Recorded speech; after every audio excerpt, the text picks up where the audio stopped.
waiting for the kingdom come.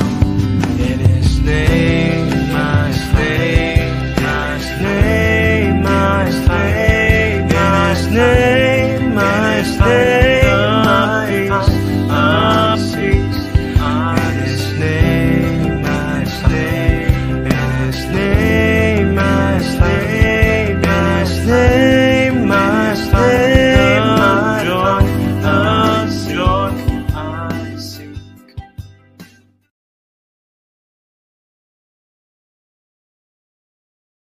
Shalom Bapak Ibu yang terkasih di dalam Kristus.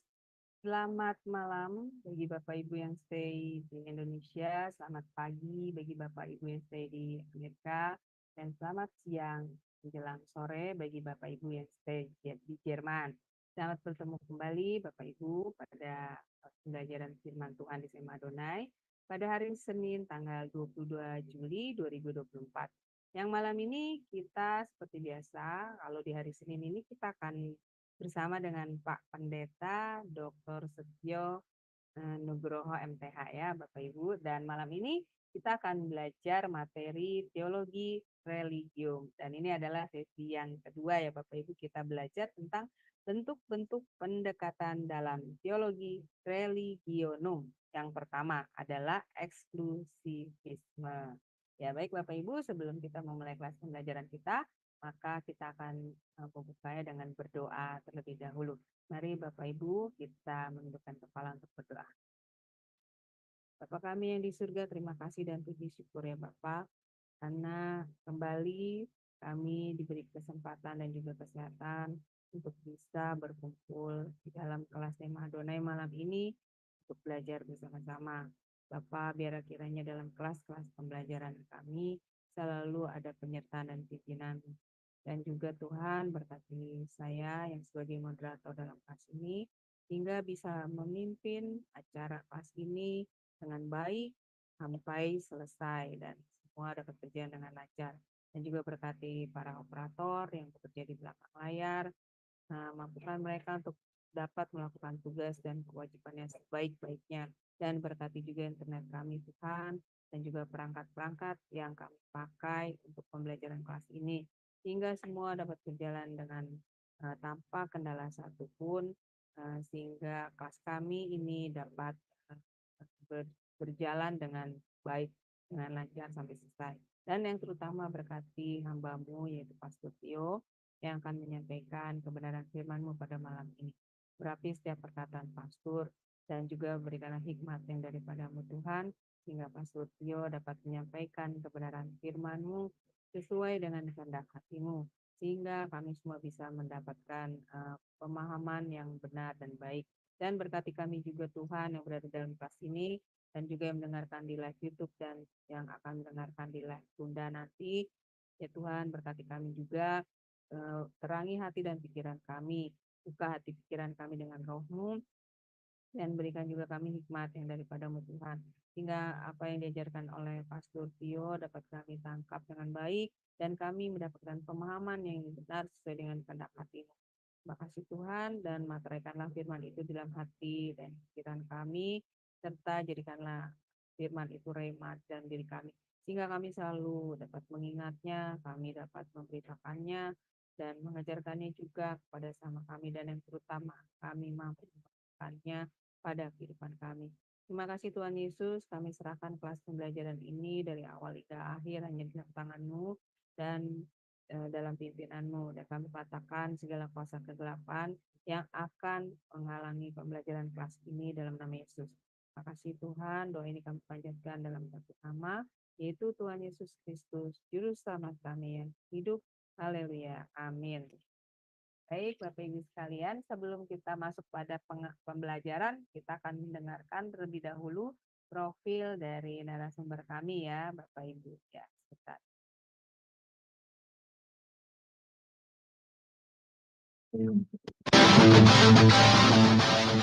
Salam, kembali lagi di SMA Adonai.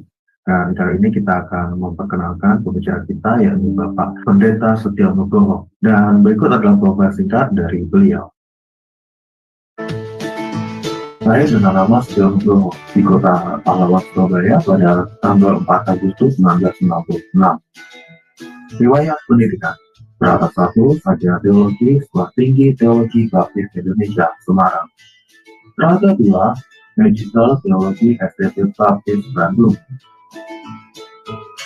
Strata 3, Doktor Teologi Institut Kristen Borneo. Hipnoterapis PhD. Superman. Behavior Character BBC. Pengalaman. Wakil Ketua 1 Bidang Akademik STT Baptis Bandung dari mulai tahun 2013 sampai tahun 2015. Gembala Sidang Gereja Baptis Indonesia Iman Bogor sampai sekarang. Karya tulis. Buku Khotbah Transformatif, Peran Roh Kudus dalam khotbah yang mengubah hidup. Dari Zoom Sema Adonai terus menyuarakan pengajaran firman Tuhan yang membangun iman. Para narasumber pengajar di Zoom Sema Adonai sangat kompeten dan profesional. Kami mengundang Anda bergabung bersama kami di Zoom Sema Adonai. Ya, baik Bapak Ibu, tadi sekilas adalah profil dari narasumber kami ya, Pastor Setio. Baik, shalom, selamat malam Pastor Setio. Shalom, selamat malam Bu Aling. Selamat malam teman-teman semua. Semoga Senin ini Senin yang seperti yang lalu.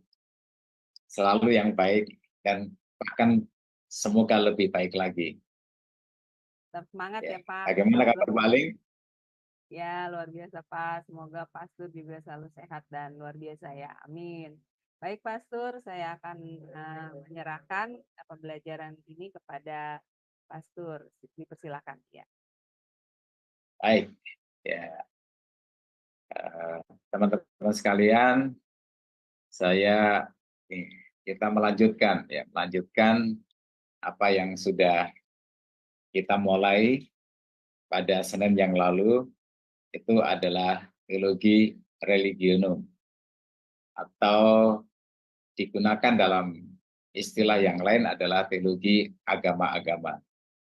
Ya, tadi saya mendengar suara Ibu Aling kecil.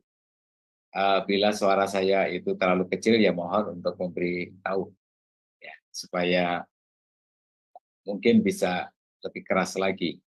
Baik teman-teman sekalian, kita pada kesempatan ini akan melihat secara sederhana saja tentang bentuk-bentuk pendekatan dalam teologi religionum.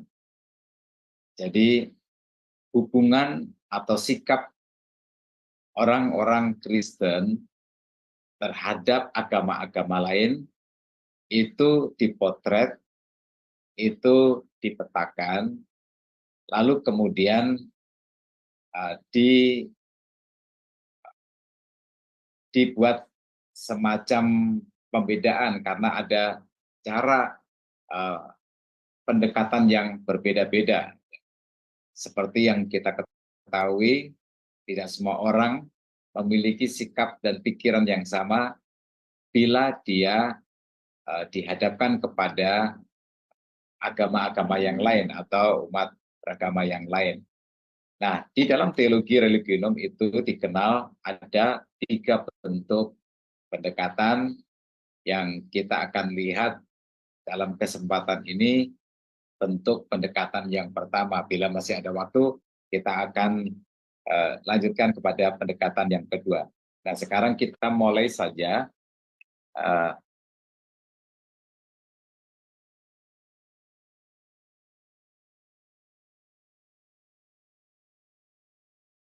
Sikap dan perilaku seseorang terhadap agama-agama lain sangat dipengaruhi oleh pemahamannya.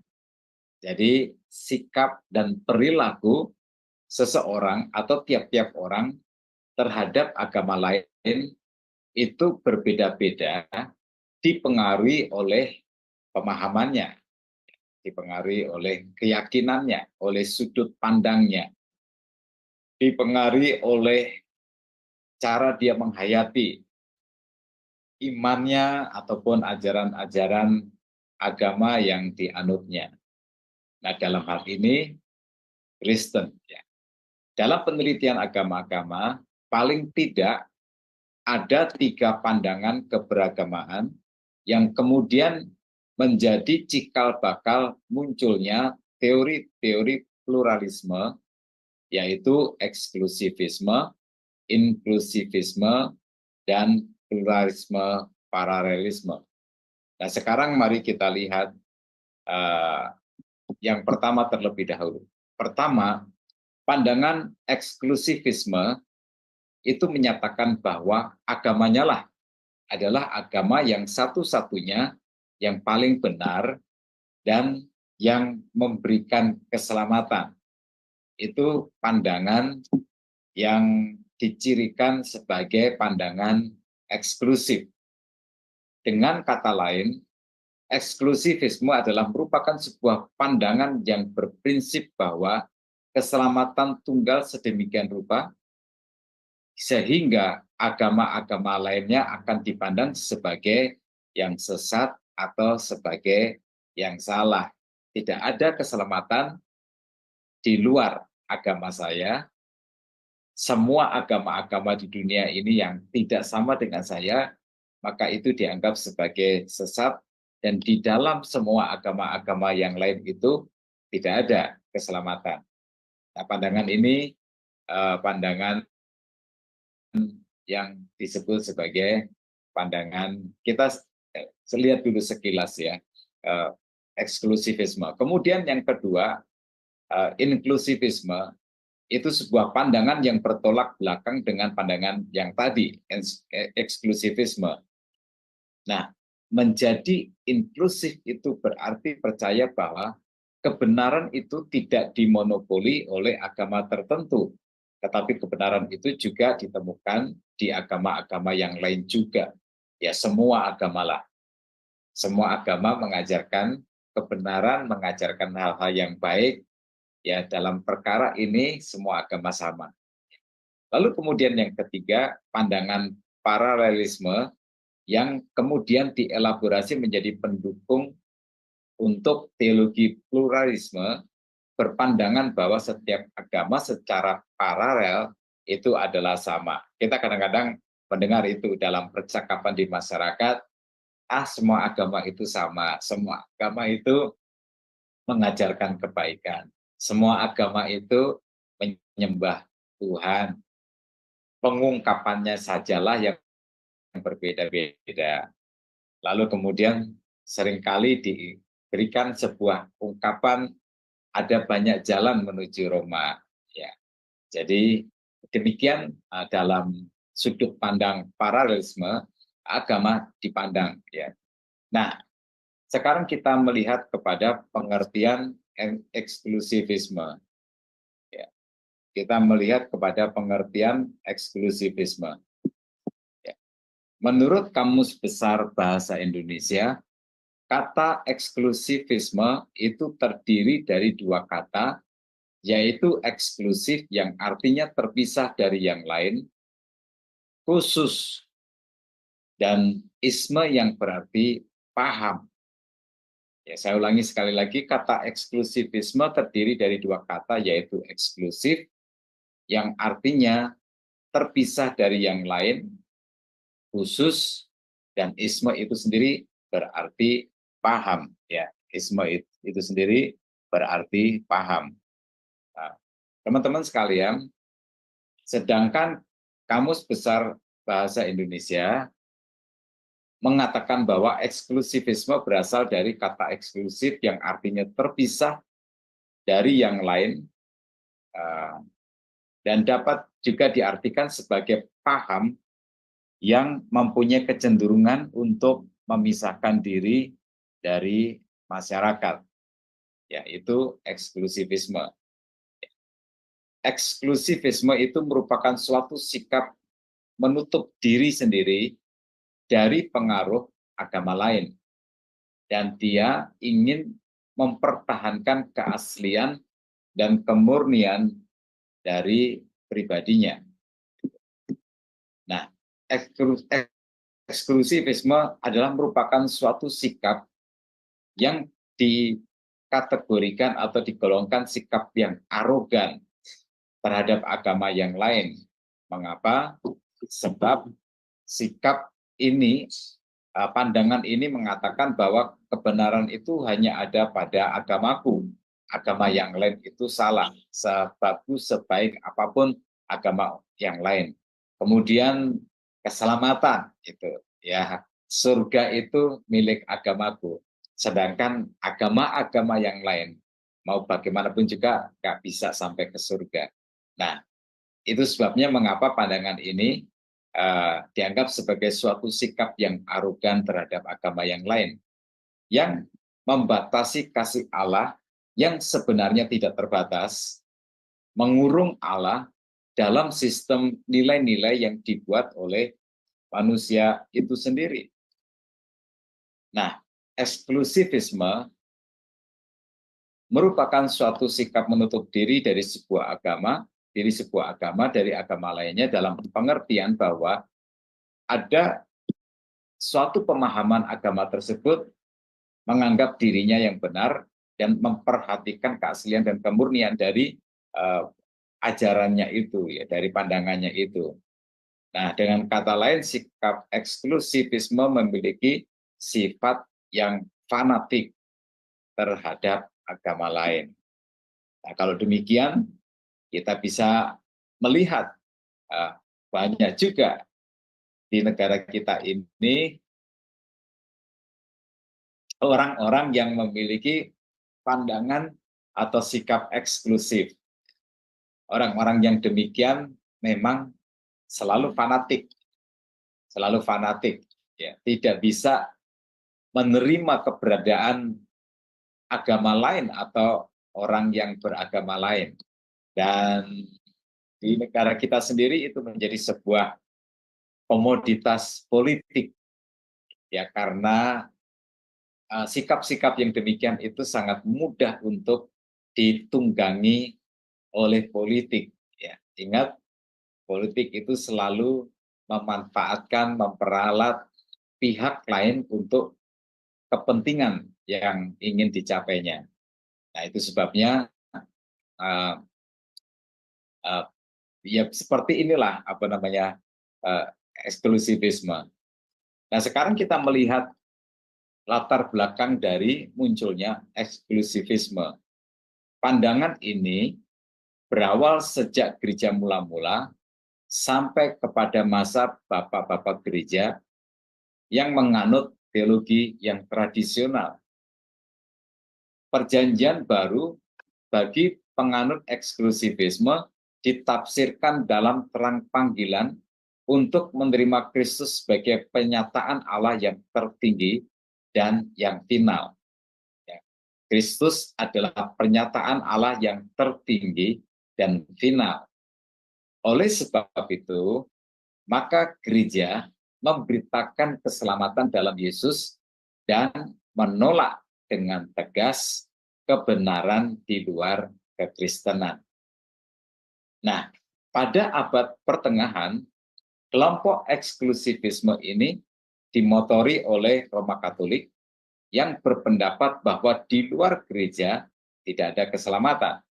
Ya, di luar gereja tidak ada keselamatan.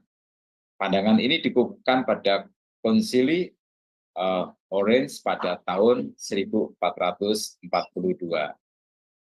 Nah, kemudian pada abad yang ke-19, eksklusivisme muncul dalam gerakan misi yang dipelopori oleh kaum Protestan. Sikap eksklusif ini juga dipengaruhi oleh pewaris teologi para penginjil itu dan pengaruh dari perkembangan teologi fundamentalisme di negara-negara barat. Nah, warisan teologi para Sendeling ini akhirnya mempersulit teologi yang baru karena menganggap bahwa dunia luar itu adalah sebagai dunia kafir yang harus ditobatkan. Ya. Itu memang seperti ini sikap atau cara pandang dari kelompok atau orang yang menganut pandangan eksklusivisme. Gelora no other name atau tidak ada nama lain menjadi sebuah simbol tentang tidak adanya keselamatan di luar Kristus yang berasal dari kebenaran bahwa keselamatan tidak ada dalam siapapun juga selain di dalam Kristus, sebab di bawah kolong langit ini tidak ada satu nama yang olehnya manusia dapat diselamatkan. Nah, spirit ini menjadi spirit, menjadi jiwa, menjadi semangat, menjadi harga mati dari para penganut pandangan eksklusivisme. Eksklusivisme bertolak dari keyakinan bahwa Yesus Kristus adalah merupakan penyataan final. Final itu artinya nggak ada lagi kebenaran-kebenaran yang lain di luar Kristus setelah itu, atau penyataan-penyataan lain setelah Kristus. Satu-satunya kebenaran dan keselamatan mutlak bagi manusia itu ya ada di dalam Kristus. Ya. Nah, kelompok eksklusivisme ini memegang kuat universalitas dan partikularitas pada umumnya dianut oleh kelompok Injili yang menyatakan bahwa Tuhan Yesus adalah satu-satunya jalan keselamatan yang berimplikasi pada pengakuan bahwa tidak ada keselamatan di luar Tuhan Yesus dan menolak jalan keselamatan dalam bentuk apapun juga. Ya, karena mereka berpegang teguh, kuat, tegas, harga mati bahwa keselamatan itu hanya ada di dalam Kristus. Ya. Nah, untuk mempertegas pandangan ini, kelompok eksklusivisme ini berpijak pada premis Aristoteles yang mengatakan bahwa kebenaran itu hanya satu, bukan banyak atau plural. Ya. Nah, oleh sebab itu, dengan premis ini, maka mereka berpandangan bahwa kebenaran itu hanya ada di dalam Kristus, hanya ada di dalam Alkitab, hanya ada di dalam gereja Kristen. Ya. Di luar itu, maka itu bukan sebuah kebenaran. Itu bukan sebuah kebenaran. Nah, dengan mempertajam perbedaan antara penyataan umum dan penyataan khusus, ya, pandangan ini memang menolong. Ya. Lalu kemudian mereka angkat dan mereka gunakan untuk menopang apa yang diyakini oleh para kaum eksklusivisme. Ya, bahwa penyataan umum dan penyataan khusus, di mana penyataan umum adalah merupakan teologi natural yang tidak bisa menghasilkan pengenalan Allah yang membawa kepada keselamatan. Jadi, kaum eksklusivisme mengakui memang bahwa melalui alam, melalui matahari, melalui bulan, melalui bintang, siapapun itu bisa mengambil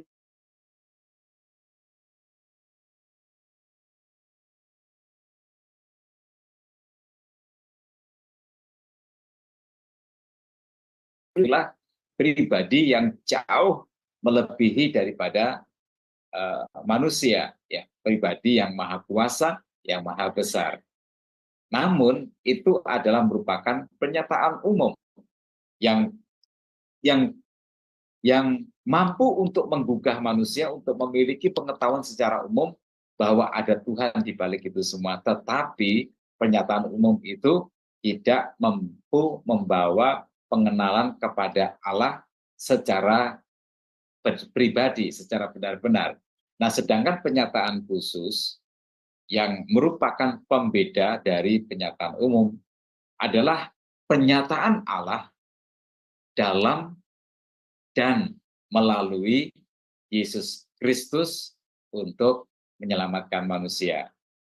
Nah, jadi pandangan ini atau teologi ini menjadi sesuatu yang dipegang teguh ya dalam hubungan antara agama Kristen dengan agama-agama yang lain, ya. Menjelaskan posisinya, ya. Nah, kemudian dasar teologi dan pandangan eksklusivisme kita akan melihat sebentar. Dasar teologi dan pandangan dari kaum eksklusivisme. Paradigma eksklusivisme itu berangkat dari dua buah ide pokok yang bertolak belakang. Di satu sisi, agama lain tidak lepas dari keberdosaan manusia yang mendasar dan karena itu tidak memiliki kebenaran. Ya, saya ulangi sekali lagi, di satu sisi agama lain, agama di luar Kristen, tidak lepas dari keberdosaan manusia yang mendasar dan karena itu tidak memiliki kebenaran. Nah, di sisi yang lain, hanya Kristuslah yang menyediakan jejak paling absah untuk menuju kepada keselamatan. Itu. Nah, Kristus bagi pemikiran ini bersifat unik, bersifat normatif, dan hakiki bagi keselamatan. Nah, dengan tegas, eksklusivisme mengambil sikap seperti ini ketika menyinggung kekristenan dan memperbandingkannya dengan agama-agama yang lain. Dasar Alkitabnya yang secara umum dipakai adalah Yohanes 14 ayat yang ke-6. Akulah jalan, kebenaran, dan hidup. Tidak ada seorang pun yang sampai kepada Bapa kalau tidak melalui aku. Bagi kaum eksklusivisme, ayat ini sudah sangat jelas. Ya, sudah sangat jelas. Nah, apalagi kalau kemudian ditambah dengan Kisah Para Rasul pasal 4 ayat 12, dan keselamatan tidak ada di dalam siapapun juga selain di dalam Dia, sebab di bawah kolong langit ini tidak ada nama lain yang diberikan kepada manusia yang olehnya kita dapat diselamatkan. Lalu ayat yang berikutnya yang dijadikan dasar pandangan dari kaum eksklusivisme adalah 1 Timotius 2 ayat yang kelima yang berkata karena Allah itu Esa dan Esa pula Dia yang menjadi pengantara antara Allah dan manusia, yaitu manusia Kristus Yesus. Jadi jelas melalui ayat-ayat ini dinyatakan di dalam Alkitab menjadi sebuah keyakinan yang dibangun, yang dipegang teguh oleh kaum eksklusivisme bahwa keselamatan itu hanya ada di dalam kekristenan. Di luar itu, sebaik apapun sebuah agama, ya, maka dia tidak sampai kepada pengenalan pada wahyu yang khusus itu, yaitu Yesus Kristus. Sehingga dengan demikian, agama lain dipandang sesat, dan agama lain dipandang sebagai jalan yang salah, yang tidak membawa kepada keselamatan. Nah, karena itu, tidak ada keselamatan di luar Kristus. Pernyataan ini bagi kaum eksklusivisme adalah tegas. Alkitab adalah kebenaran mutlak. Ya, Alkitab adalah kebenaran mutlak yang tidak bisa diganggu-gugat. Di luar kekristenan tidak ada kebenaran yang mutlak dan tidak ada keselamatan. Nah, walau gereja-gereja eksklusif mau berdialog dengan umat beragama yang lain, ya, bukan berarti karena mereka eksklusif maka mereka tidak bergaul atau tidak berdialog dengan kelompok agama yang lain, tidak juga. Ya, mereka membuka diri untuk berdialog dengan umat beragama yang lain, tetapi motivasi berdialog itu adalah hanya sebagai alat untuk mentobatkan orang dari agama yang lain. Itu. Jadi dialognya adalah merupakan dialog seperti itu. Nah, bayangkan kalau seperti itu yang terjadi, bukankah dalam banyak video di YouTube kita, ya, dialog Islam Kristen misalnya, yang banyak terjadi di video-video di YouTube. Si Kristennya penganut eksklusivisme, si Islamnya adalah penganut Islam eksklusivis. Sehingga apa yang terjadi? Yang terjadi adalah merupakan tuding-tudingan perang. Kamu yang salah, enggak, kamu yang salah. Kamu yang sesat, enggak, kamu yang sesat. Kamu yang masuk neraka, enggak, kamu yang masuk neraka. Nah, karena kedua belah pihak itu memiliki motivasi yang sama, sikap yang sama, bahwa dialog itu hanyalah merupakan sebuah alat untuk menjadikan orang lain bertobat, lalu kemudian menjadikan pengikut dari agama yang dianutnya. Nah, teman-teman sekalian, kalau kita melihat model dari eksklusivisme, ada dipetakan ada dua model, ya. Ada dua model. Model yang pertama adalah evangelical konservatif, ya, kaum konservatif Injili. Model ini menjelaskan bahwa agama Kristen adalah satu-satunya agama yang benar. Semua manusia hanya dapat mengenal Yesus Kristus melalui wahyu, dan satu-satunya wahyu itu adalah Yesus Kristus. Jadi Yesus Kristus itu adalah satu-satunya penyataan Allah atau penyataan diri Allah. Maka keselamatan itu hanya mungkin didapat bila seseorang atau semua orang mengenal Yesus sebagai pewahyuan dari diri Allah. Nah, Kristen adalah sebagai agama yang benar. Kristen adalah sebagai agama yang benar. Wahyu dan keselamatan itu tidak ada di dalam agama yang lain. Dalam hal ini dinyatakan bahwa jika seseorang yang bukan Kristen meninggal tanpa pengetahuan tentang Yesus Kristus, maka mereka binasa. Ini keyakinan dari kaum konservatif Injili. Lalu kemudian model yang kedua adalah Protestan arus utama, ya, kaum Protestan arus utama. Model ini menjelaskan bahwa agama-agama lain itu sebenarnya mengandung penyataan, ya, tetapi tidak ada keselamatan. Model ini menerima kebaikan yang dilakukan atau yang diajarkan oleh agama-agama lain, kebenaran yang diajarkan oleh agama-agama lain, ataupun ideologi dari budaya yang lain. Walaupun tujuannya adalah tetap sama seperti konservatif Injili, yaitu mengubah orang lain itu untuk menjadi Kristen. Nah, wahyu memang ada di agama yang lain. Wahyu memang ada di kitab suci mereka, kecuali tentang keselamatan. Keselamatan hanya ada di dalam Kristus Yesus.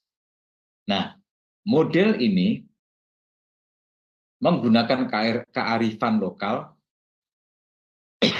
walaupun tujuannya adalah untuk mengubah agama lain dan menyebutnya sebagai kontekstualisasi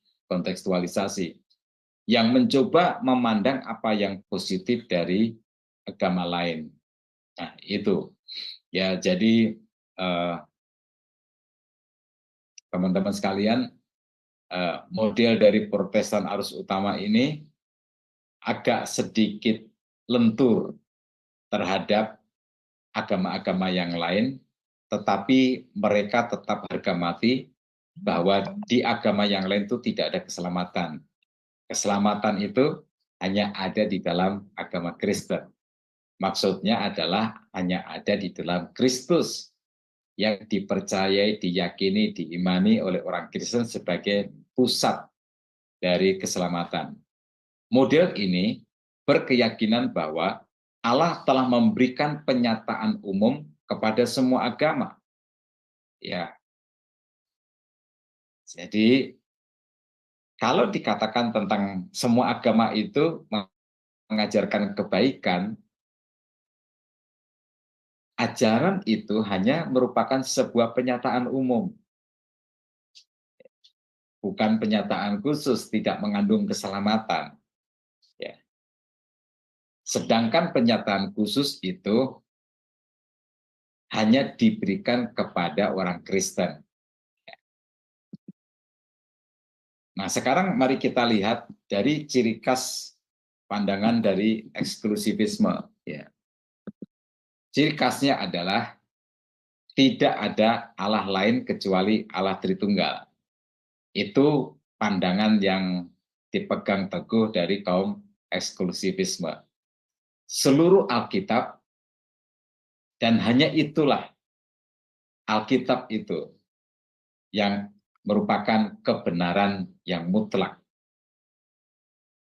Di luar itu bukan kebenaran yang mutlak.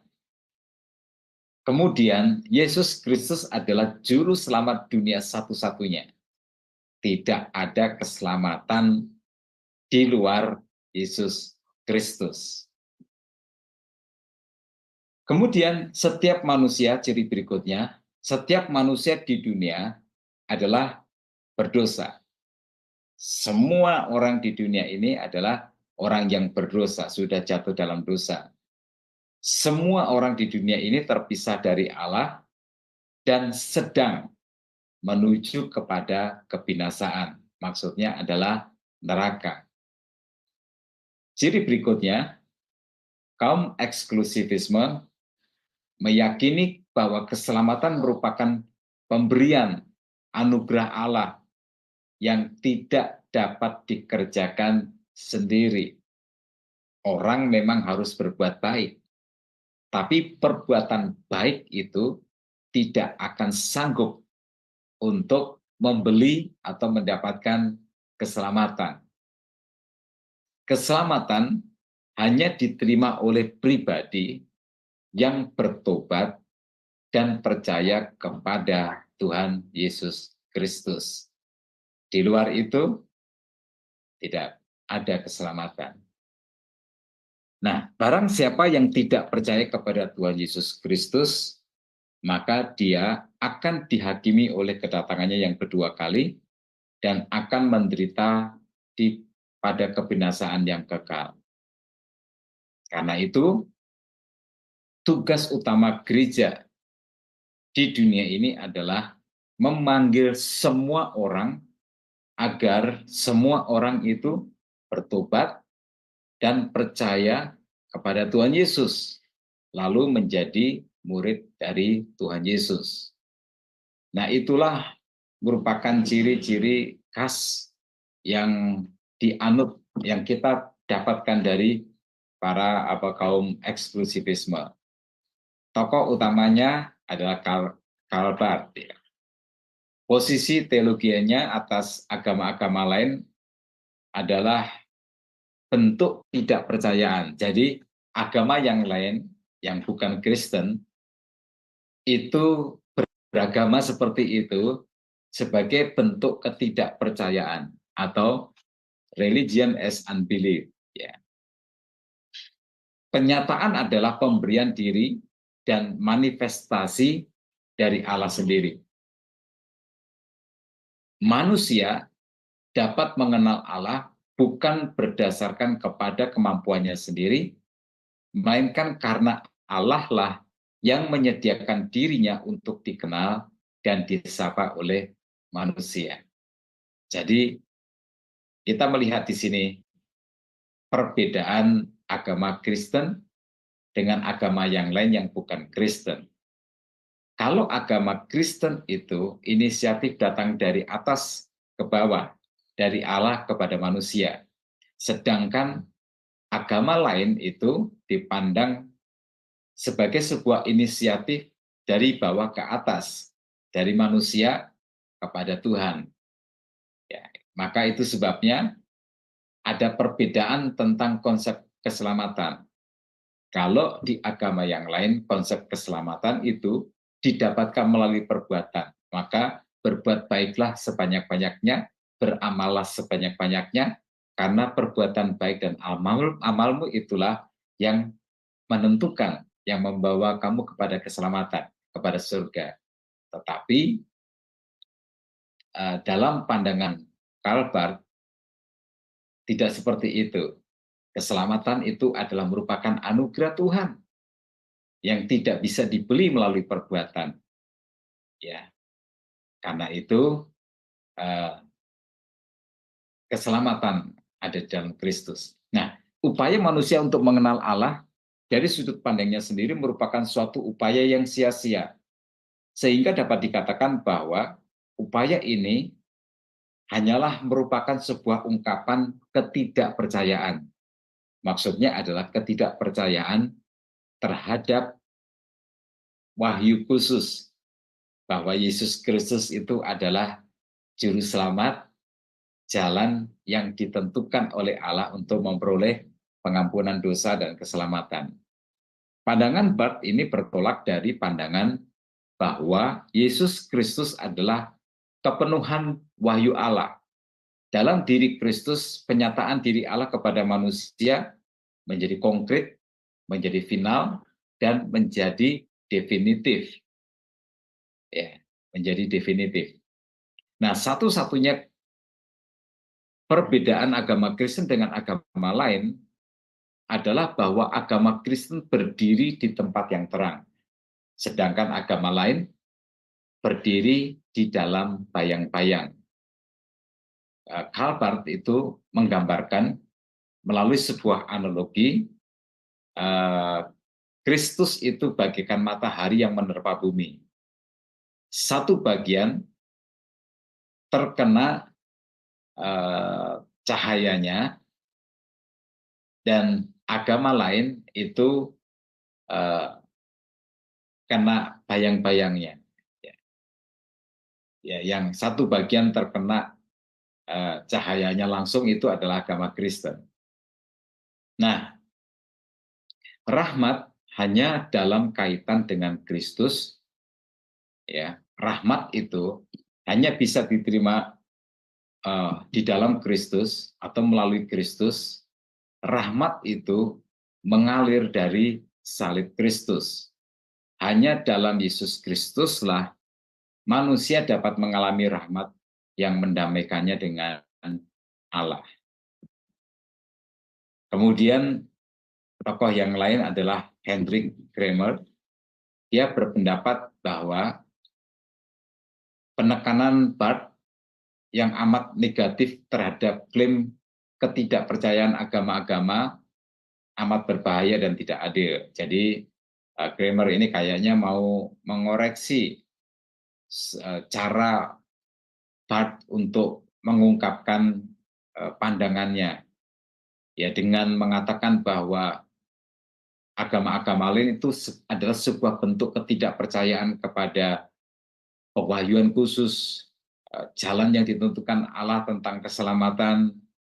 Nah, maka Kramer yang merupakan penganut eksklusivisme, dia memilih jalan yang berbeda untuk mengungkapkan pandangannya, yang lebih memperhitungkan keberadaan agama-agama yang bukan Kristen itu.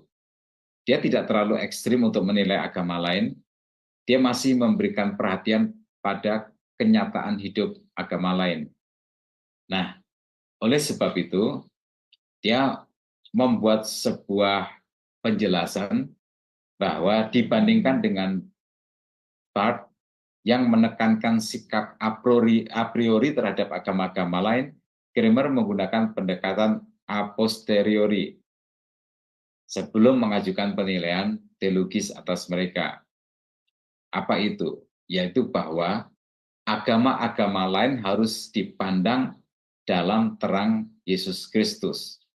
Setiap agama harus dinilai dan dianalisis dalam terang pemahaman totalitas keberadaan agama-agama lain itu.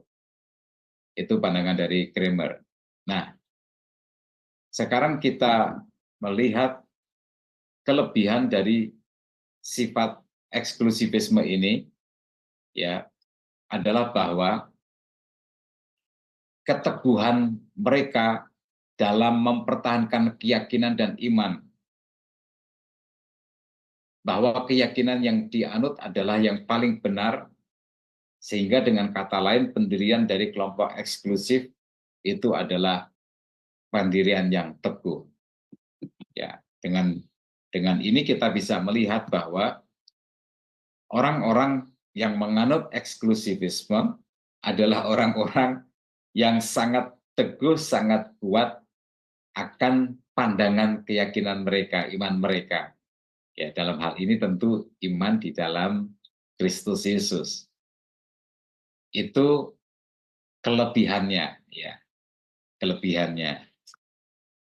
Sedangkan kalau kita bertemu dengan orang-orang Kristen yang bukan penganut eksklusivisme ini, mereka nggak memiliki keyakinan yang kuat tentang iman di dalam Kristus. Ya, mereka cenderung untuk fleksibel, ya. Nggak betul-betul meyakini bahwa keselamatan itu ada di dalam Kristus. Nah, itu kelebihannya. Pasti ada bahayanya. Ya.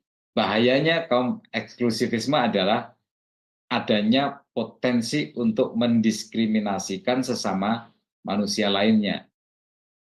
Ini tidak terjadi ketika suatu agama hanya menganggap dirinya benar, ya, dan yang lainnya tidak. Nah, ini terjadi ketika suatu agama hanya menganggap dirinya yang paling benar, sementara yang lain tidak. Sehingga hubungan dengan sesama menjadi hubungan yang tidak setara. Ya. Jadi, kaum eksklusivisme ini memandang penganut agama yang lain itu dipandangnya sebagai orang dari kasta yang lebih bawah. Nah, di masa yang lalu kita pernah mengalami apa yang namanya ketika kaum Pentakosta yang internal sendiri, ya, kaum Pentakosta itu pernah menganggap bahwa mereka adalah orang Kristen kelas 1 karena mereka berbahasa roh, sementara orang Kristen yang lain yang tidak berbahasa roh itu dipandang sebagai orang Kristen kelas 2. Nah, sikap-sikap eksklusif itu selalu menghasilkan cara memandang yang seperti itu. Sikap seperti ini pada gilirannya nanti akan menghasilkan hubungan yang bersifat diskriminatif dari satu terhadap yang lainnya. Akibatnya, maka akan terjadi berbagai kekerasan yang bisa terjadi atas nama Tuhan. Ya, maka kalau ada orang-orang yang sepertinya itu agennya Tuhan, atau orang-orang yang kemudian mengatasnamakan Tuhan, merasa bebas untuk berbuat apa saja, mendiskriminasikan kelompok yang lain, dan lain sebagainya, ya karena seperti inilah memang pandangan dari sikap dari kaum eksklusif. Dan itu sebabnya ini dianggap sebagai sebuah sikap yang berbahaya. Karena kefanatikan dari kaum eksklusivisme ini membuat kebenaran-kebenaran dari agama lain hilang.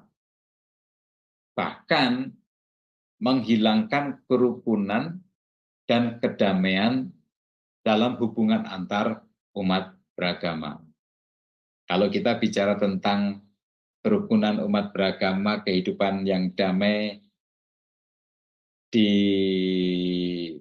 antar umat beragama, maka kaum eksklusivisme menjadi potensi musuh dari kedamaian, ya, atau musuh dari kerukunan.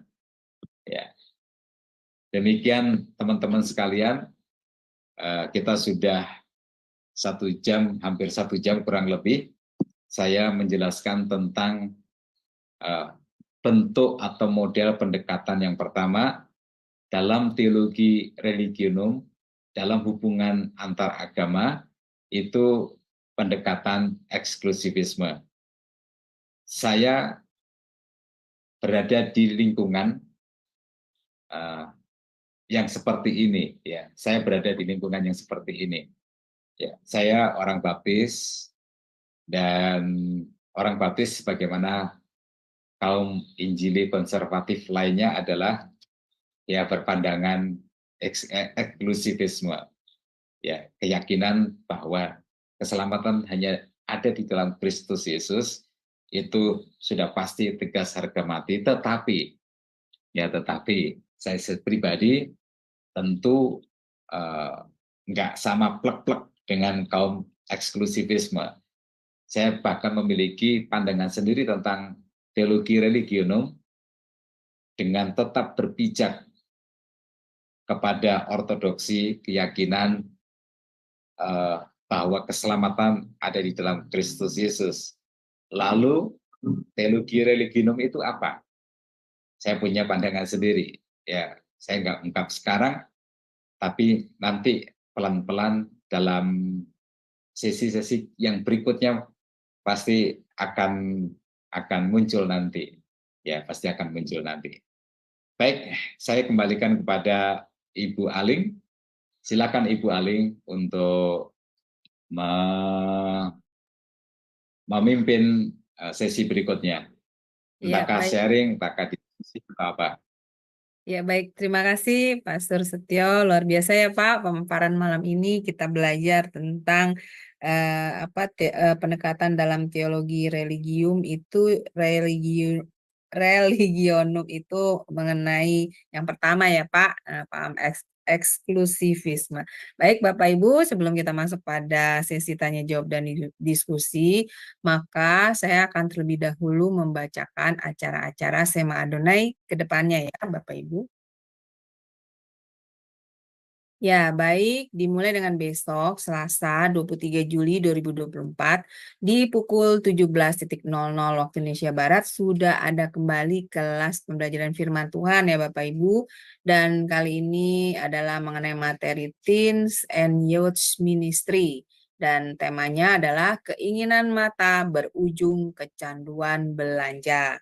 Dan yang menjadi narasumbernya adalah Ibu Ramona Napitupulu, dan yang menjadi moderatornya adalah Kak Sekina ya Bapak Ibu. Dan selanjutnya masih di hari yang sama, di hari Selasa 23 Juli 2024 di jam 21:10 waktu Indonesia Barat di Sema Adonai kembali ada kelas pembelajaran firman.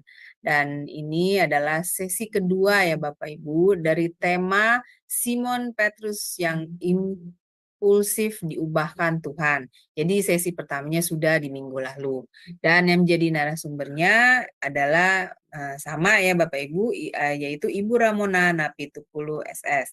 Dan moderatornya adalah Pak Samsiagian.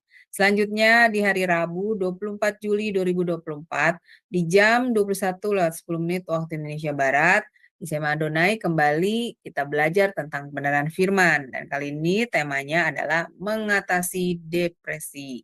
Dan untuk kelas hari Rabu ini seperti biasa narasumbernya adalah Ibu Pendeta Dr. Suryani Watimena MTH. Dan moderatornya adalah Ibu Christine. Selanjutnya ini adalah renungan pagi Sema Adonai Bapak Ibu, diadakan setiap hari mulai dari hari Senin sampai dengan Sabtu, dimulai dari jam 5.30 pagi dan dilayani oleh hamba-hamba Tuhan yang sangat memberkati.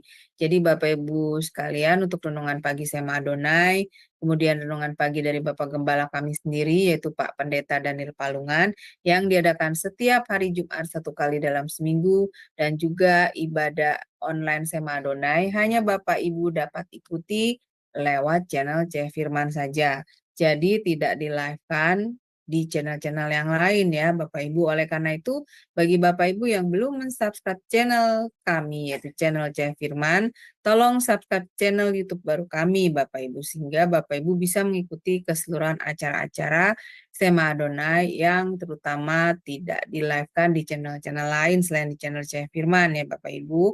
Dan juga tolong bantu share channel Cahaya Firman kepada yang lain Bapak Ibu sehingga semakin banyak orang yang bisa mengikuti keseluruhan acara-acara Sema Adonai lewat channel Cahaya Firman. Dengan begitu, Bapak Ibu telah membantu channel kami, channel Cahaya Firman untuk menjadi semakin berkembang dan menjadi berkat lagi bagi banyak orang. Terima kasih Bapak Ibu atas perhatiannya. Sekarang kita akan masuk pada sesi tanya jawab dan diskusi.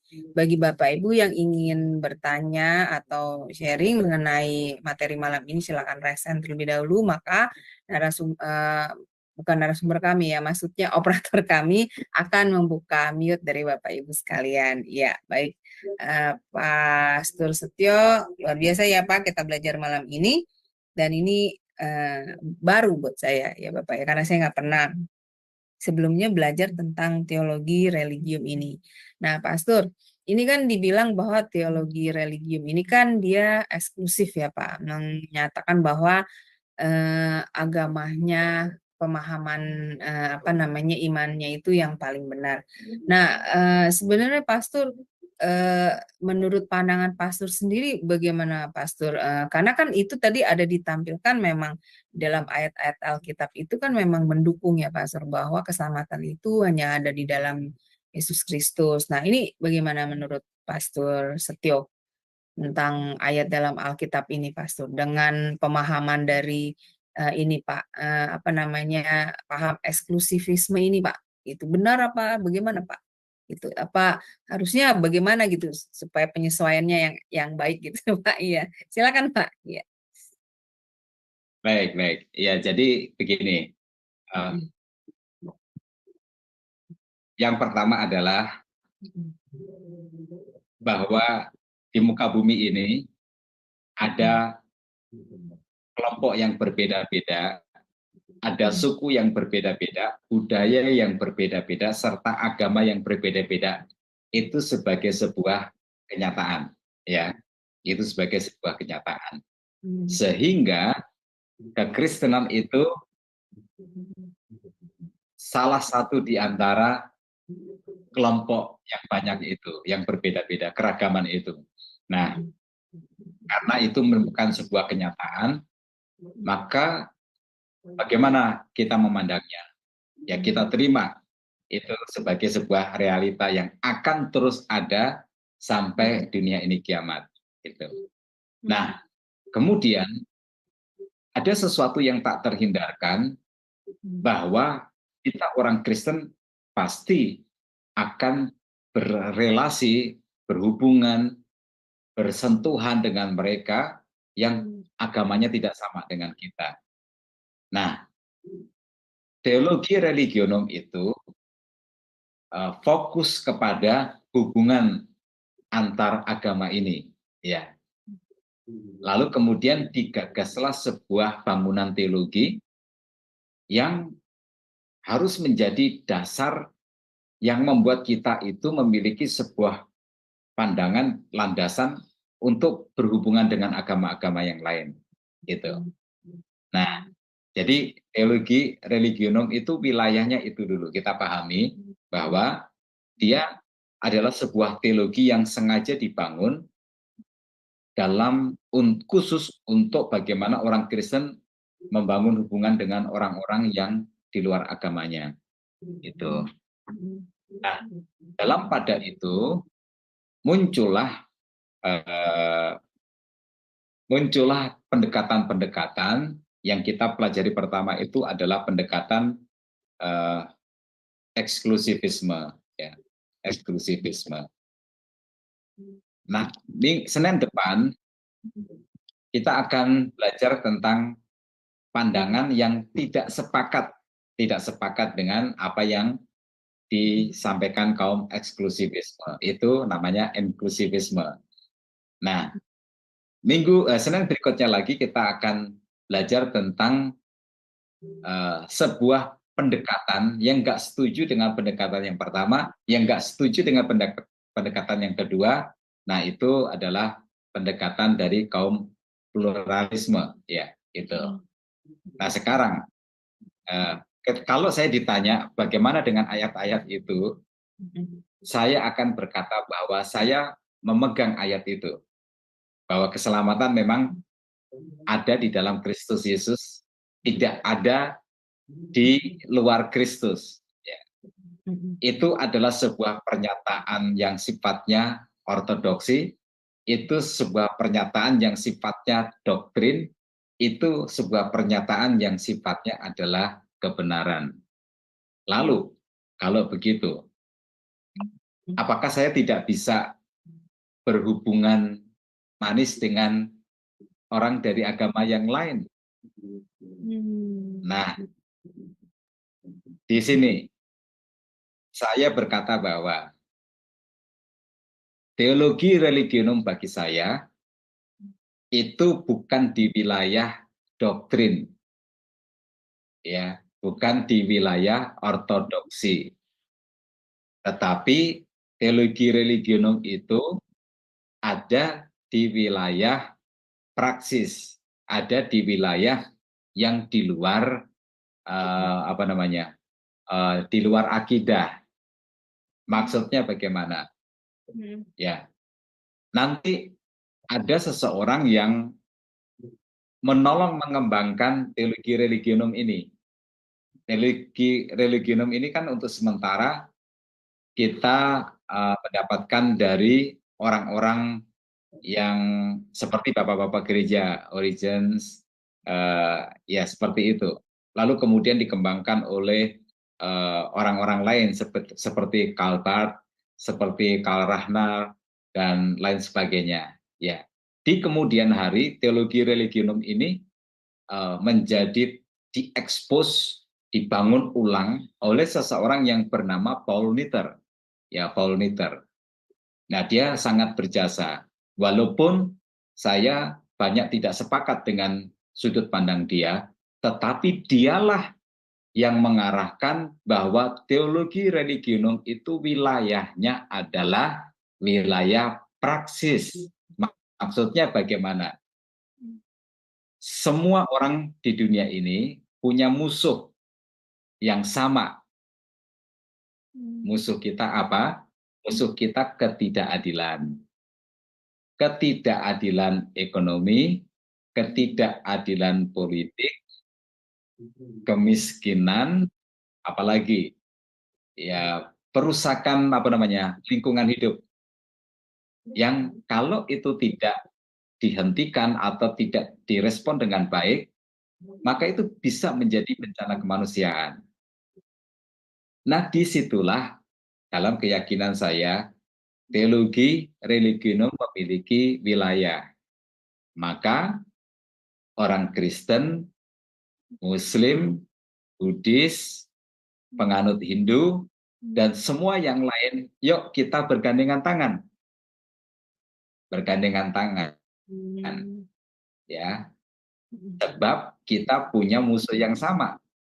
Kemiskinan, kebodohan, ya ekonomi yang tidak adil, politik yang diskriminatif, ya itu kita upayakan bersama-sama. Disitulah wilayah dari teologi religionum. Kita bisa duduk bareng, ngopi bareng, tukar pikiran bareng, dan bergerak bareng. Tetapi kalau untuk akidah saya adalah tidak ada keselamatan lain selain di dalam Kristus Yesus. Mau dibilang eksklusivisme, oke, saya terima. Tetapi teologi religionum nggak boleh masuk ke wilayah itu. Wilayahnya adalah wilayah sosial, wilayahnya adalah wilayah tanggung jawab global kita atas dunia yang lebih baik ini. Demikian Ibu Aling. Iya benar ya Pak, karena kan memang di dunia ini kan banyak sekali agama, banyak sekali, maksudnya bukan banyak sekali agama, ada beberapa agama, terus juga ada banyak suku ya Pak. Jadi banyak bangsa. Jadi kalau misalnya kita keras dengan pandangan kita seperti yang tadi si Bart itu ya Pak, yang dia menganut paham eksklusivismenya secara secara nggak bisa digeming, tapi dengan sudut pandang dia yang seperti ini ya, ya memang ya bisa ribut ya Pak dengan agama yang lain, karena dia berpandang agama-agama yang lain itu orang-orang yang golongan ini kan tadi kan ada yang pertama ya Pak, yang tadi di depan itu di sini dibilang ada Protestan arus utama, terus ada lagi yang di depan evangelikal konservatif. Nah, ini kalau yang evangelikal konservatif ini bisa bisa bisa melakukan tindakan apa Pak? Pendiskriminasian ya Pak ya. Kalau dia berpandangan seperti ini ya. Yang Ya, ini ya Pak yang jangankan pertama. dengan Mm-mm. betul, jangankan dengan agama lain, dengan sesama Kristen aja kaum konservatif Injili ini bisa berantem, bisa Iya menuding benar. gereja si Iya. A, si B itu sesat. Iya. Ya, cuman Nah, iya gerejanya doang Pak. yang benar. Betul. Jadi begitu. Sama. Maka begini loh, maksud saya adalah Heeh. dalam hal esensi, dalam hal ortodoksi, dalam hal keyakinan akan keselamatan, itu saya berpegang bahwa nggak ada keselamatan di dalam selain di dalam Kristus Yesus. Ya, tetapi dalam ekspresi ini kita ngomongin internal dulu ya.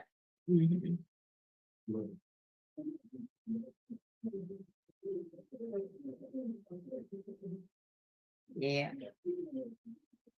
Sepertinya Pak Astur ya. Nah, Dia karena itu frozen tadi. Iya. oh sorry. Ya, agak frozen tadi. Oke, saya tes dengan menggoyang-goyang tangan. Kalau tangan saya ikut goyang di layar itu, jadi gini,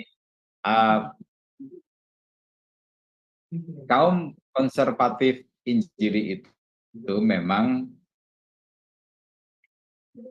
mereka tergolong sebagai eksklusif garis keras, itu memang berbahaya tentang sikap mereka ya dalam hubungan dengan kelompok yang lain ya.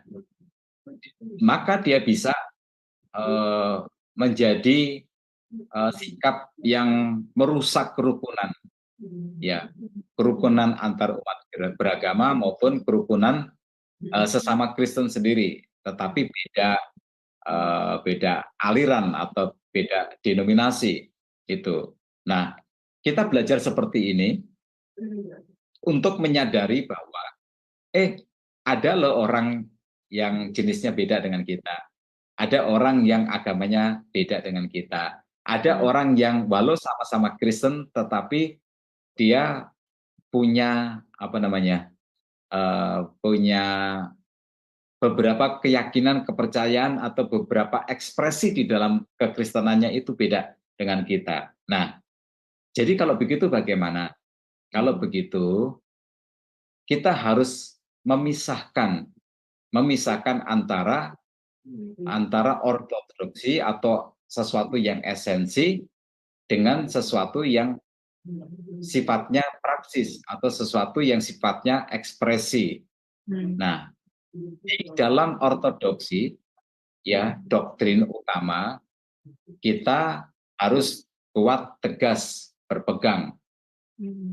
Nah, tetapi di dalam praksis, di dalam ekspresi, yuk kita jangan kaku, kita bergandengan tangan, kita bekerja bersama, kita tinggal di langit yang sama, di bawah naungan langit yang sama, dan kita berdiri di atas bumi yang sama. Bila terjadi sesuatu yang buruk, maka kita semua yang susah. Nah, inilah yang kemudian digagas, dibangun oleh teologi religionum tanpa merasa bersalah sebab kita telah bergandengan tangan dengan orang lain yang Muslim, yang Hindu, yang Buddha, ya begitu. Iya. Paham saya Pak. Artinya bukan berarti kita memegang paham teologia religium itu seperti yang kemarin Pastor bilang ya, bahwa saya disangka berkhianat gitu. Sebenarnya bukan seperti itu ya Pak. Jadi kalau saya dengar pemaparan Bapak dari yang sampai sekarang ini, saya menganggap teologia religium ini adalah mengajarkan bagaimana antar umat beragama itu hidup dalam kerukunan gitu Pak, tenggang rasa gitu, satu sama lain gitu, seperti itu. Jadi saling menghargai gitu, seperti itu ya Pak. Agama satu Betul, dan dalam agama yang konteks lain kan. ah, Mm-mm. dalam Mm-mm. konteks hidup berbangsa bernegara ya, dalam konteks Mm-mm. sosial ya, Ya. dalam konteks itu harus rukun. Seperti itu ya Pak. Walaupun ada perbedaan ya. Nah, kalau yang tadi ini yang saya tanya ada dua model eksklusivisme, yang evangelikal konservatif ini termasuk orang-orang, dibilangnya termasuk orang-orang fanatik dong ya Pak. Iya bukan Pak? Sama nggak Pak?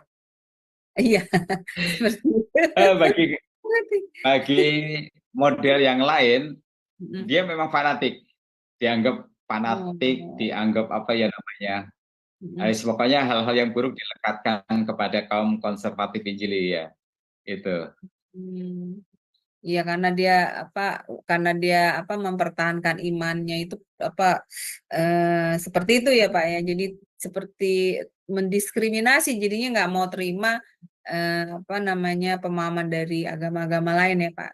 Merasa dirinya yang paling, maksudnya agama dia itu ajarannya yang paling benar. Seperti itu ya Pak. Berarti ya kelompok ini ya. Betul, Iya. Dan betul. Ya, saya sih lebih. maka dalam Heeh. ya, maka dalam hubungan Mm-mm. maka hubungan yang dimiliki oleh kaum Mm-mm. eksklusivisme Mm-mm. dengan kelompok yang lain itu hubungan yang saling mengalahkan. Iya. Gua harus menang. Nah, Mm-mm. sehingga pihak lain kalah. Pihak lain Mm-mm. kalah. Nanti suatu hari dibalas sama pihak lain. Mm-mm. Kami yang harus menang. Nah, maka suatu saat kaum eksklusivisme ini yang kalah. Ya, Mm. seperti jadi kayak contoh itu loh, apa namanya, penutupan gereja dengan paksa. Ya, Iya, iya. orang berdoa di rumah, Mm-mm. digrebek, diomong-omong kalau rumah bukan peruntukannya untuk ibadah ya, tempat berdoa gitu. Mm-mm. Sementara yang berbuat itu malah doa di jalan raya kayak begitu kan. Itu kan artinya hubungannya adalah hubungan menang dan kalah ya, hubungan menang dan kalah. Nah, itu sebuah hubungan yang berbahaya, yang tidak sehat, yang tidak menimbulkan kerukunan yang sehat ya. Mm-mm. Iya. Pastor Frozen lagi. Ibadah ya, kalau kamu menurut saya ya, hidup kamu tenang, aman, dan damai. Tapi itu kan tidak sehat ya. Mm-mm. Seperti itu tidak sehat. Iya. Jadi apalagi negara kita ya Pak, negara Indonesia yang banyak bermacam-macam agamanya, ada 5 ya Pak. Kalau kita menganut paham eksklusivisme ini, waduh, bahaya sekali sebenarnya ya. Makanya teologia religionum ini sebenarnya ya tujuannya hanya satu ya Pak, agar antar umat beragama itu hidup dalam kerukunan dan bergandeng tangan ya Pak ya, menghadapi ya masalah-masalah yang ada di sosial, sebenarnya tujuannya seperti itu ya Pastor ya, dari teologi religium ini Betul. ya. Jadi nggak hanya gini, nggak hanya Mm-mm. supaya rukun damai, Mm-mm. tapi semua saling berkontribusi ya. Mm. Semua saling Mm-mm. berkontribusi untuk membangun kesejahteraan ekonomi bersama, berkontribusi untuk melawan korupsi misalnya, Mm-mm. berkontribusi untuk menghentikan perusakan lingkungan yang bisa Mm-mm. menimbulkan bencana alam dan lain Mm-mm. sebagainya. Jadi pada tataran itu kalau dalam pemahaman saya teologi religionum itu ditujukan. Maka dalam hal ini orang yang paling berjasa adalah Paul Niter. Ya, bukan Karl Barth, bukan si Karl Rahner, dan bukan yang lain-lain. Tapi si siapa namanya Paul Niter itu. Nanti kita akan sampai ke dia. Ya, kita akan belajar khusus bagaimana dia mengembangkan teologi religionum ini.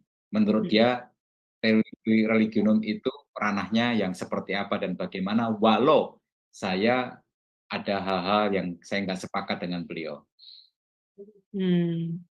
Nah ini Pak, mengenai si Hendrik Krimer Pak, ini kan dia menggunakan pendekatan a posteriori ya, teori sebelum mengajukan penilaian teologis atas mereka, yang mengatakan bahwa agama lain harus dipandang dalam terang Yesus Kristus. Dan setiap agama harus dinilai dan dianalisis dalam terang pemahaman totalitas keberadaan agama. Saya ini nggak paham nih Pak, maksudnya bagaimana nih Pak untuk kalimat dia, pemahaman dia ini yang a posteriori ini Pak. Iya. Ya, sebentar saya tak Hendrik Krimer ini ya. Ya, saya tak lihat si Hendrik di manakah di kau? Ya. Yang paling bawah Pak itu yang pendekatan. Memang menggunakan pendekatan a Cara pandang dia posteriori. ini ya. Ya, bahwa agama-agama lain harus dipandang dalam terang Yesus Kristus. Setiap agama harus dinilai dan dianalisis dalam terang pemahaman totalitas keberadaan agama-agama lain. Jadi dia itu lebih lunak ya. Dia lebih lunak daripada ya. Begini, Bu Aling, Tuhan Yesus itu memandang dalam bahasa ini ya, Tuhan Yesus itu memandang agama lain itu seperti apakah Tuhan memandang Yesus Kristus dalam sejarah ya. Sebenarnya cara Tuhan Yesus memandang itu tidak mengerikan ya. Contoh ya, mereka itu seperti domba yang tidak bergembala.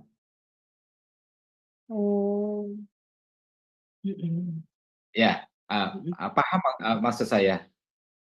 Nggak dipandang itu loh kelompok sesat, itulah kelompok yang sedang antri menuju neraka. Ya, enggak begitu cara Tuhan itu, cara Yesus kita itu mengistilahkan mereka. Istilah yang digunakan kepada mereka itu istilah yang menyentuh hati, yang membuat kita itu mengasihi mereka. Beda loh kalau kalau orang yang agama lain itu kita bilang, itu loh mereka calon penghuni neraka, mereka itu loh ahli neraka, kan yang ditimbulkan itu rasa rasa kita itu memandang mereka rendah, kita itu ngejas gitu ya Pak, menghakimi gitu ya. Seperti itu Pak.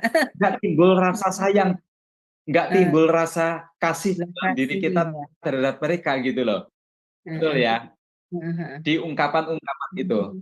Tapi beda kalau kita memandangnya seperti Tuhan Yesus memandang mereka itu domba yang tidak ada gembala. Kan timbul rasa kasih kita, kasihan kita kepada mereka.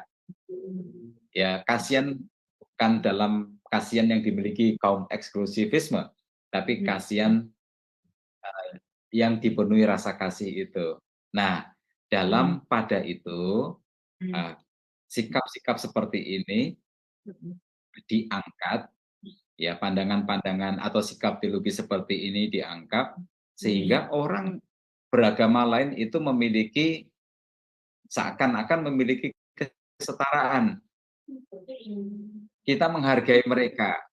Nah, sebab kita menghargai mereka, maka imbal baliknya adalah bahwa mereka pun akan menghargai kita dan mereka pun akan mendengar ketika kita berbicara kepada mereka.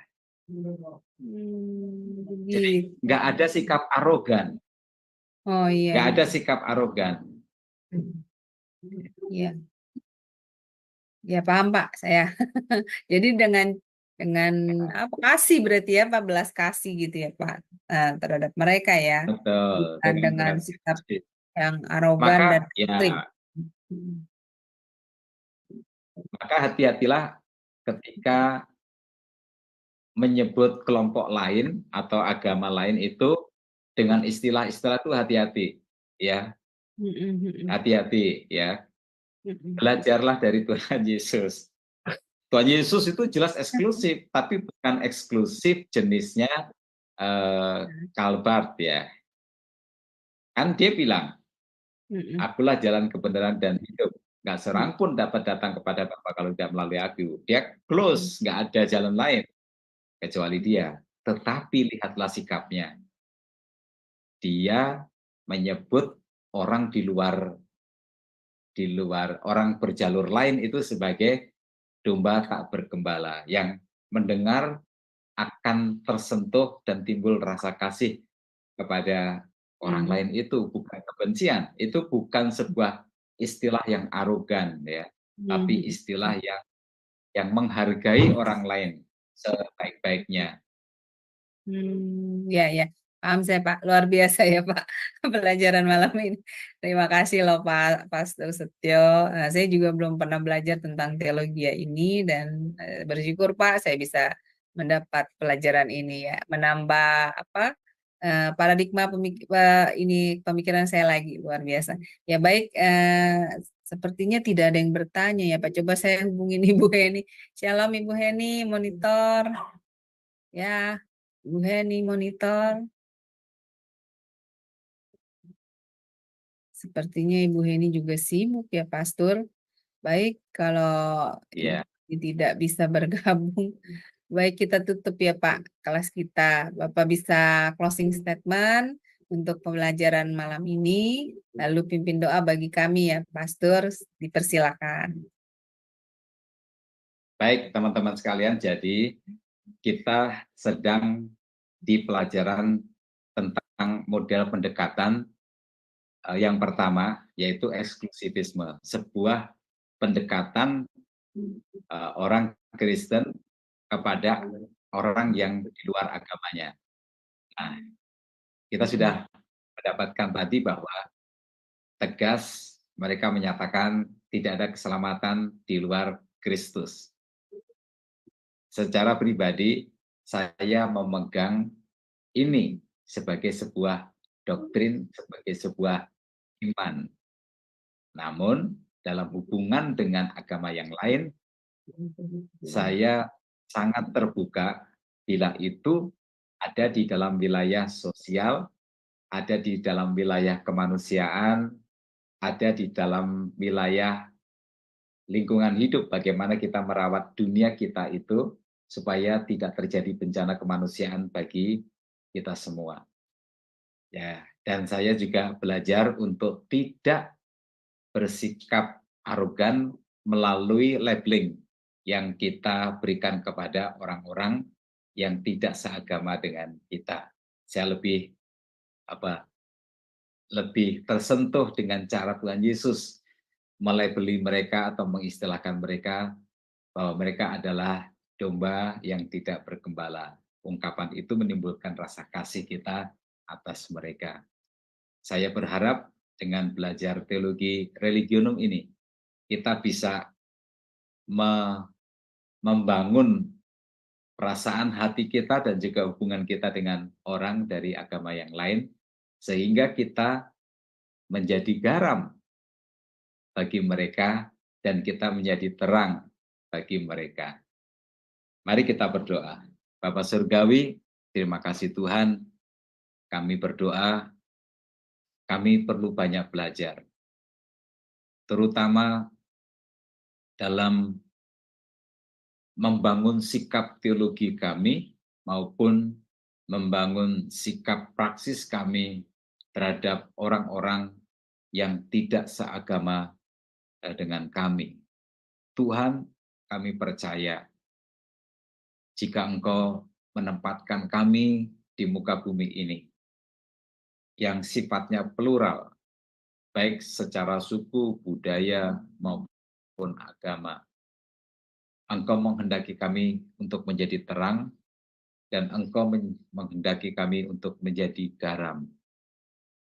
Berkatilah supaya kami dapat merumuskan sikap-sikap kami secara bijak, secara berhikmat, secara rendah hati, supaya kami dapat menempatkan orang yang tidak seagama dengan kami dengan tempat yang baik, yang dihargai dalam wilayah-wilayah yang akhirnya kami dapat menjalin dialog dan komunikasi dengan mereka.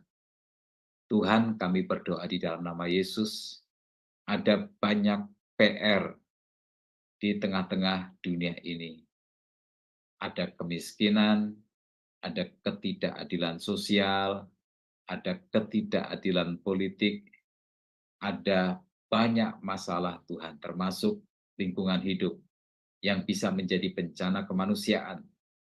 Berkati kami, agar kami mampu bergandengan tangan dengan siapa saja, termasuk dengan orang-orang yang tidak seagama dengan kami, untuk saling berkontribusi pada wilayah itu, membangun kehidupan yang lebih baik. Terima kasih Bapa, di dalam nama Yesus kami berdoa, amin.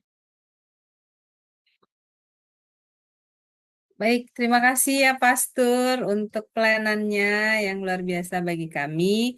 Semoga Pastor selalu diberi kesehatan dan juga diberkati plannya lebih dan lebih lagi menjadi berkat bagi banyak orang.